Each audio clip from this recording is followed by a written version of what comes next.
خلقكم من نفس واحدة وخلق منها زوجها وبث منهما رجالا كثيرا ونساء واتقوا الله الذي تساءلون به والأرحام إن الله كان عليكم رقيبا يا أيها الذين آمنوا اتقوا الله وقولوا قولا سديدا يصلح لكم أعمالكم ويغفر لكم ذنوبكم ومن يطع الله ورسوله فقد فاز فوزا عظيما أما بعد فإن أصدق الحديث كلام الله وخير الهدي هدي محمد صلى الله عليه وسلم وشر الأمور محدثاتها وكل محدثة بدعة وكل بدعة ضلالة وكل ضلالة في النار. عباد الله أوصي نفسي وإياكم بتقوى الله وأن نقدم لأنفسنا أعمالا تبيض وجوهنا يوم نلقى الله يوم لا ينفع مال ولا بنون إلا من أتى الله بقلب سليم.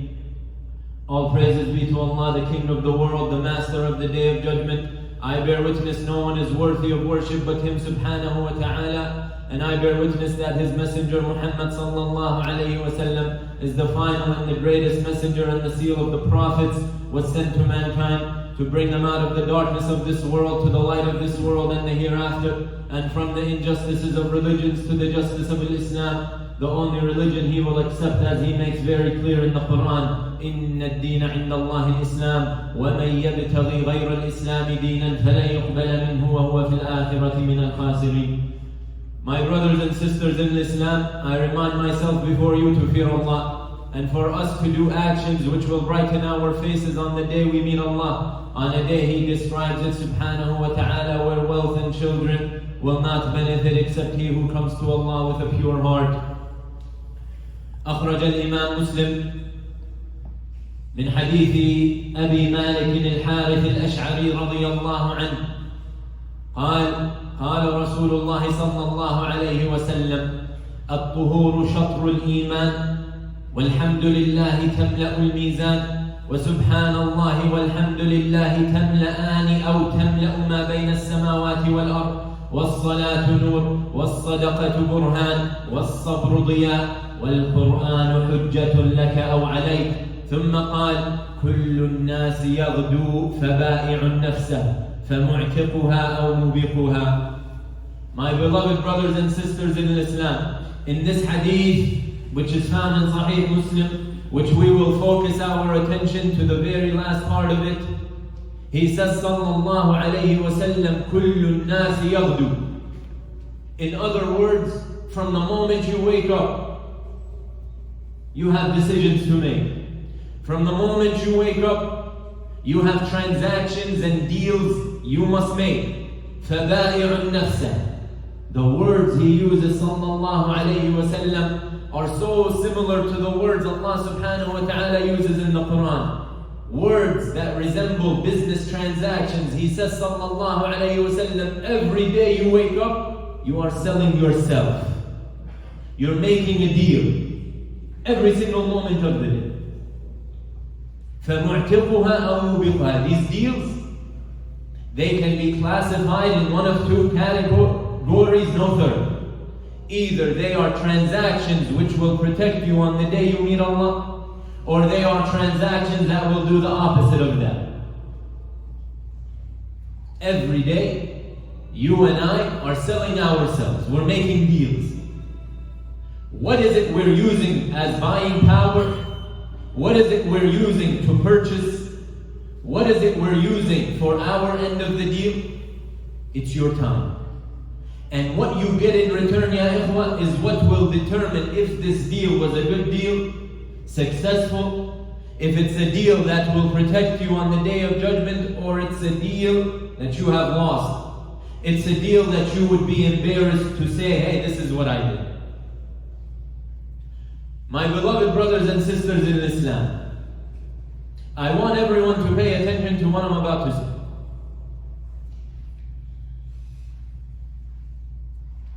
You live in a period of time where there is more entertainment and more time-consuming things and activities than there has ever existed in the history of man. And it's not even close. I repeat one more time. Allah has chosen for you to live and die in a period of history where there is more entertainment and things to take your time and consume your day than there has ever existed in the history of man. And it's not even close.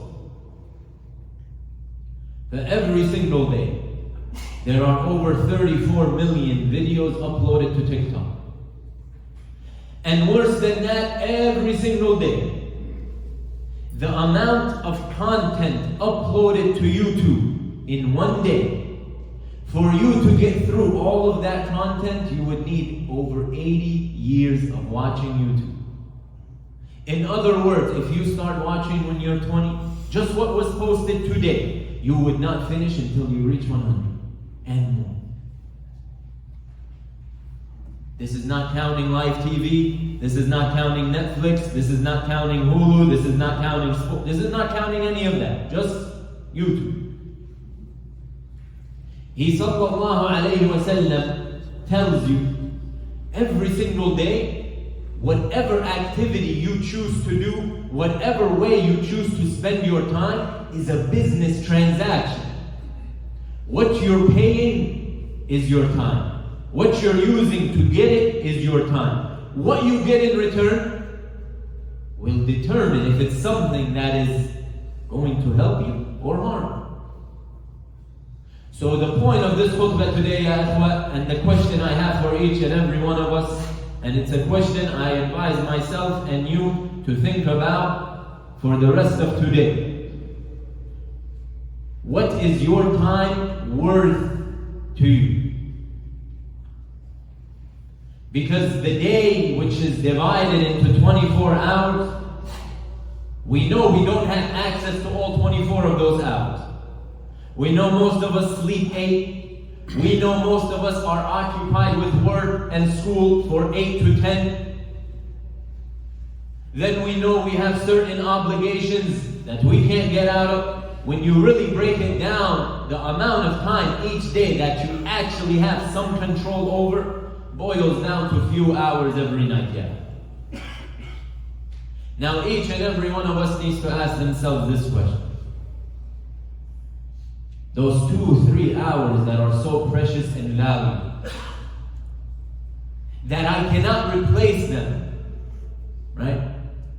There's no such thing as buying time from someone. And there's no such thing as time carrying over for the next day. You get the same 24 hours every day. You either use them or they're gone. There's no such thing as carryover, and there's no such thing as borrowing, and there's no such thing as inheriting from someone. No. You have been given what you're doing. The question is, what is those 2 hours, or what are those few hours every night that we actually have some control over worth to you? This is what it is, yeah. This is what this dunya will come and make you forget, make you not realize, get you so occupied with the dunya that you fail to realize you have this precious commodity that you just keep losing and wasting every single day. It's like the example when the one of us goes to buy anything.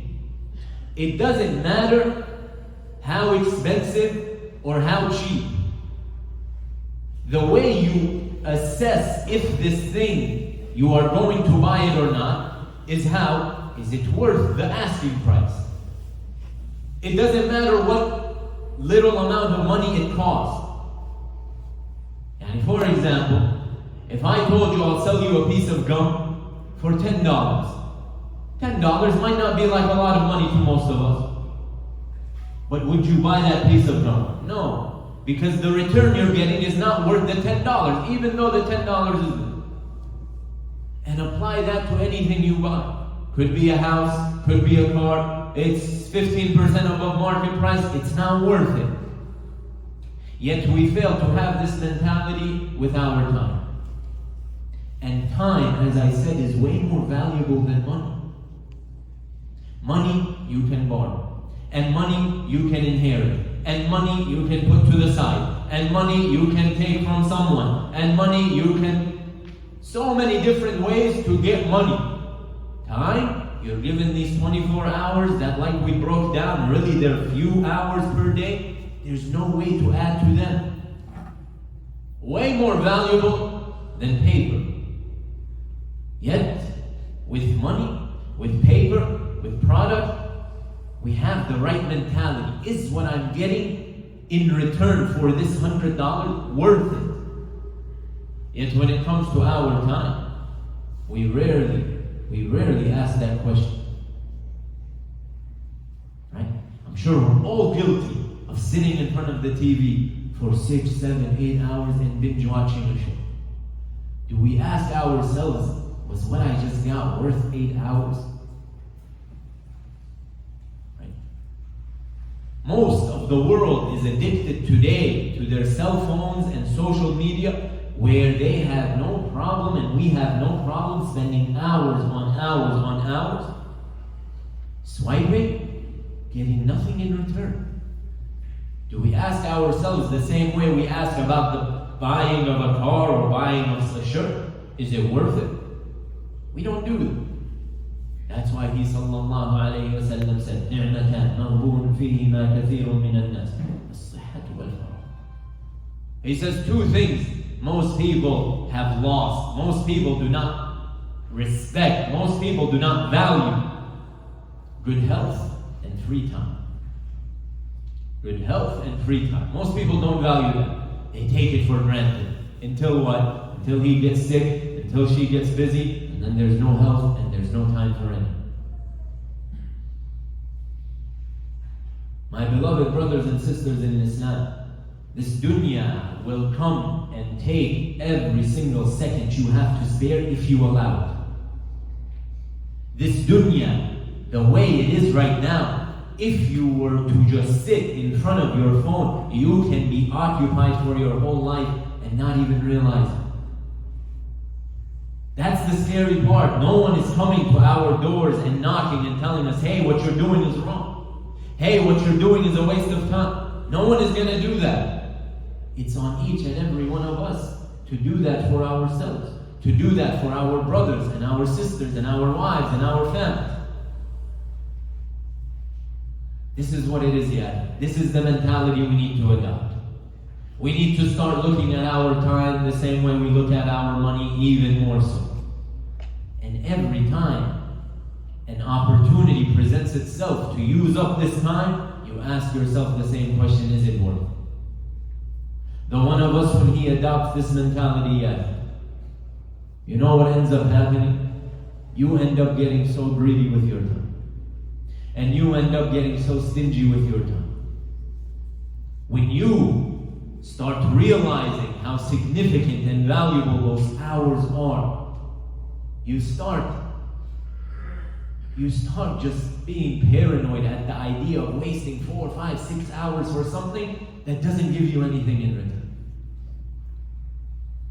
You start getting greedy with your time. The same way we are protected and stingy with our money and only use it for what's worth it, we start looking at time the same exact way. And ya ikhwa, the way you use your time, I'm not here to tell you how to use your time. Everyone knows what's good and everyone knows what's a waste of time. But just know, it's not only limited to the deen. You can use your time for the dunya and it's still a good use of time. That's not what I'm up here saying. I'm not saying go to your masjid, go to your local masjid and just live there and read Quran and pray. That's not what I'm saying. The way you use your time is really going to result in one of 4 things. Either it's a benefit to your deen, which is great, good use of time. Going to benefit your dunya. A lot of times that's a good use of your time because people spend their time for the dunya. And then if you think of it right, you can use what you got for the deen. مِنْكُمْ مَنْ يُرِيدُ الدُّنْيَا وَمِنْكُمْ مَنْ يُرِيدُ الْآخِرَةَ. Right? People, the Sahaba, they used to be wealthy. They used to spend their time making money. They used to spend their time being healthy and all of these things. So they can use it for the deen. You can spend your time to benefit your deen and your dunya, which is great. But what I'm talking about is that 4th category. The hours and hours and hours we spend that do not benefit our deen and do not benefit our dunya. This is what I want us to address, and this is what I want us to pay attention to, and this is what I want us to think of after this khutbah. What is it in my life that I can do, that I'm doing that doesn't benefit my deen, doesn't benefit my dunya, that I can fix, I can get rid of, I can reduce. Be truthful with Allah. Show Allah, yes, you're serious. You want to spend your few hours every day better. You want to use them in a way that is pleasing to Him. This is the business transaction that this deen came to invite you. He sallallahu alayhi wa sallam says, كُلُّ النَّاسِ يَغْدُو فَبَائِعُ النَّفْسِ. You're selling yourself every day. You have these few hours every day you are using. What are you getting in return?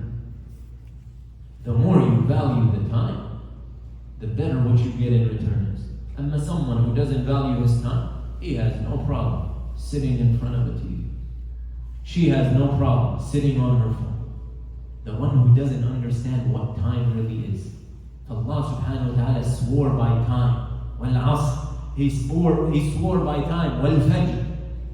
He swore walayalin ashr. He swore by the nights and the days and the afternoons, and He swore by everything in between to show you how significant this is. I give you one story from the Sunnah to illustrate to you where the Sahaba's mentality was. What we need to strive to think like. You're not going to be like a Sahabi, but strive to be like that. Strive to get as close as possible. Sahabi by the name of Suhaib al-Rumi, radiyallahu anhu, one of the very early Sahaba, one of the very early people to accept Islam. And he was a servant. And after some time he freed himself. And it had been ordered by Allah already to make hijrah from Mecca to Medina. And the Prophet ﷺ had already migrated. Now for those who don't know, Quraysh and the kuffar of Quraysh, they used to make it very challenging to migrate. To the point when the Sahaba wanted to migrate, a lot of them had to leave their possessions and their wealth and their valuables behind. Because if Quraysh sensed any of that, they would stop them and prevent them. So Suhaib al-Rumi, he hid his possessions and he migrated. When they found out he was on his way to Medina, they chased him. They chased him and they surrounded him, and he gets to a high ground. And Suhaib al-Rumi, for context, was known for being a great marksman, an archer. So he had his bow and arrow, and he had 20, 25 arrows he lays out in front of them. And he says, "O Quraysh, what is your purpose here? What are you trying to accomplish right now? You want to kill me? That's fine. But no, by the time you get to me, at least 20 of you are dead. Is that worth it for you? Then you end up catching me and you kill me. I'm one person. You want to kill 20 of your own for one of me?" He says, "Shouldn't I give you a deal and an offer better than that?" I said, "What do you have for us?" He says, "I hid my gold with this person, and I hid my silver with that person, and I hid my cattle with this person. Go and take it all, and just leave me with my garment to go to the Prophet sallallahu alaihi wasallam." They said, "You have a deal." So he left. When he gets to Medina, the Prophet sallallahu alaihi wasallam is waiting for him. And before he even gets to the messenger, he hears the Prophet sallallahu alaihi wasallam start calling, as is mentioned in one narration, "ربح البيع يا أبا يحيى ربح البيع يا أبا يحيى ربح البيع يا أبا يحيى." 3 times.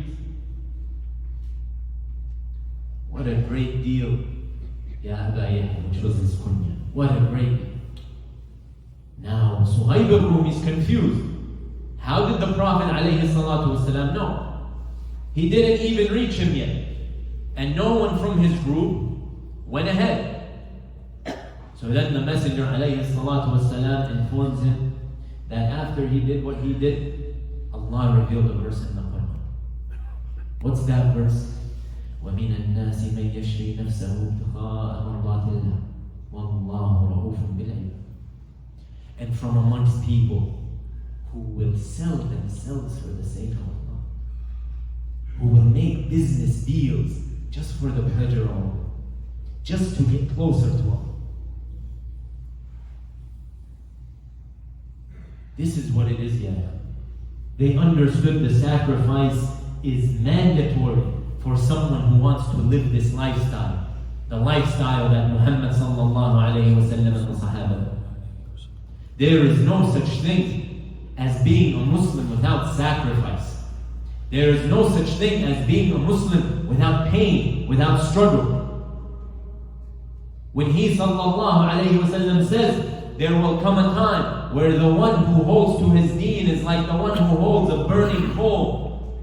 Mufassirin said, the reason Islam and the deen resembles that holding of a burning coal is because it burns. It's not easy to hold on to. It's easier to just let it go and follow the herd. The one who wants to live like a true believer fully understands there will be struggles and difficulties and sacrifice. And today, the average Muslim, especially the new generation, with all due respect, only want to be Muslim as long as it fits their schedule. Brothers, if it's possible to come up, barakallah feekum, because we have a lot of brothers standing up. Today, the youth, they only want to pray if it fits their class schedule. We only want to wear the hijab if it's in the masjid. We only want to do this if it fits my circle. This is not what it is to be a Muslim yet. Muslim literally means the one who submits. I've never heard of submission based on your own desires and based on your own criteria. La. Allah deserves the true submission. We are not being asked to sacrifice our wealth like Suhaib al-Rumi. We are not being asked to sacrifice our lives like the Sahaba. We are not being asked to die for the sake of Allah like the messengers and their companions. But we are being asked to sacrifice some time, to dedicate some time for our children's relationship with their parents, to dedicate some time to learn about our deen. We are being asked to do some of it. Value your time, ya ikhwa. Realize the things out there that are giving you no benefit to your deen, nor your dunya. They are the most evil things. They are the most useless things. Right?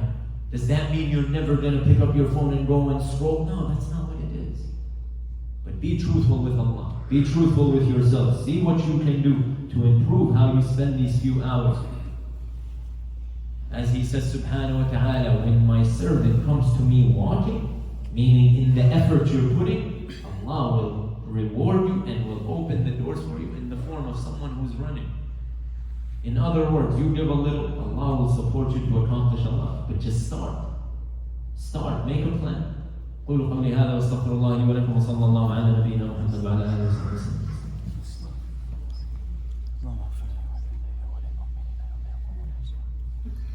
الحمد لله الذي هدانا لهذا وما كنا لنهتدي لولا أن هدانا الله وأصلي وأسلم على خير هذا محمد بن عبد الله صلى الله عليه وسلم. Brothers and sisters in Islam, I believe the message inshallah has been received and is clear. Now someone will ask, okay, well I want to fix my schedule, I want to transform myself, I want to do this. What are practical steps? I have 3 very quick steps for you that we covered a couple in the first one. And this is by no means comprehensive, there is more. But first and foremost, realize this is a step-by-step approach. This is not something that you flip 180 overnight and all of a sudden you waste no time and you are... No, that's not how it works. especially with how severe the addiction of the entertainment is, how severe the addiction our kids have to YouTube and social media. For some of the older brothers and sisters here, you know now what's one of the most popular things is something called Twitch, where our kids are watching people play video games.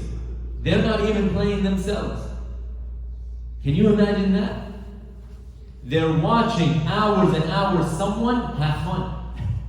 They're not even having fun themselves. All of these are addictions that they need time to break out of. It's not something they will break out of overnight. It's not something you will break out of overnight.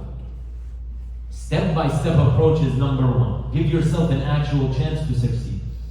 Step number two, start. Just start. Choose something, even if it's reducing your average screen time by 30 minutes a day. Whatever it is, just start. Allah subhanahu wa ta'ala loves that small thing that's consistent. We all know that. But as I mentioned, when Allah sees you giving just a tiny bit, in return, Allah is the most generous. He will support you to accomplish so much. Don't overwhelm yourself with the end result. Don't overwhelm yourself with, man, I'm never going to go on the phone again. Man, I'm never going to do that. Don't worry about that. You will lose from day one. Just start. There isn't a single person, ya ikhwah, that learned Arabic without starting with alif. There's no person that memorized the Quran without starting with Bismillah ar-Rahman ar-Rahim. There's no person that became a scholar of hadith without starting with one chain. Just start. Allah subhanahu wa ta'ala sees your real effort, your sincere effort. He supports you to accomplish Allah. And then finally, the third step, as I mentioned in the first khutbah, realize if you choose to embark on this journey, if you choose to transform your relationship with Allah, realize it will come with some challenges. It will come with difficulties. You will quickly realize that your buddies and your friends that have no problem hanging out with you at night for 3-4 hours, playing cards, smoking hookah, watching the game, you will realize quickly they don't want nothing to do with you if you're telling them come to the masjid. You will realize really quickly that your boy and your friend and your girl that has no problem gossiping until 1 a.m., you tell them, come, let's learn how to read the Quran and read the Fatiha properly in the masjid for 30 minutes. They ghost you. You will realize, and that hurts. That's a challenge. That's a difficulty. But prepare for it. Don't be surprised by it. Don't be surprised by it and do not grieve about it. Someone that only wants to be next to you when you are wasting your time is not someone that is going to help you reach your goal. When Luqman is advising his son, Ya bunay, aqim as-salat, wa'mur bil-ma'ruf, wanha 'anil munkar, oh my son, establish the prayer, enjoin good, forbid evil, the three greatest things in this deen after the shahada. You would assume one, Allah's going to make your life beautiful. La la la. Wasbir ala ma asabak. Inna dhalika min azmi al-umur. And get ready and prepare to be patient for what's about to happen to you. Because no one who takes this journey lives an easy life yet. No one who takes this journey has thousands of friends and people around that want to hang out. No. You know why? Because only the few take this journey. So prepare yourself, ya ikhwah, for that. But then what happens at the end is you start filtering out all of these people in your circle, and then what's left in the end are the brothers and the sisters that will take you to Allah subhanahu. This is what we're looking for. وكما قال ابن القيم وكما قال حسن البصري رحمه الله تعالى يا ابن آدم O son of Adam إنما أنت أيام O son of Adam, you're nothing but time. You're nothing but days. كلما ذهب يوم ذهب بعد. Every single time a day passes, a day expires, part of you expires. realize the significance, Ya Allah. We ask Allah subhanahu wa ta'ala to benefit us with what we heard. We ask Allah azza wa jalla to give us the tawfiq to worship Him the way He deserves.